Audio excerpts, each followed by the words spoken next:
Hello there guys, in this video I will show you how to turn off location on Snapchat. Firstly guys, go and click on your left upper side on your profile section, and then you need to go on the settings button on your right upper side.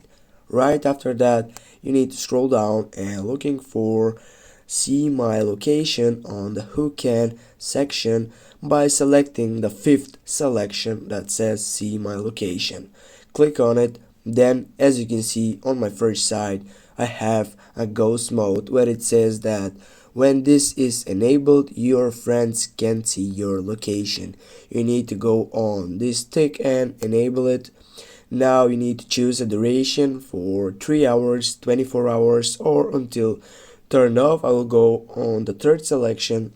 And now guys, with this we have turned off our location on Snapchat.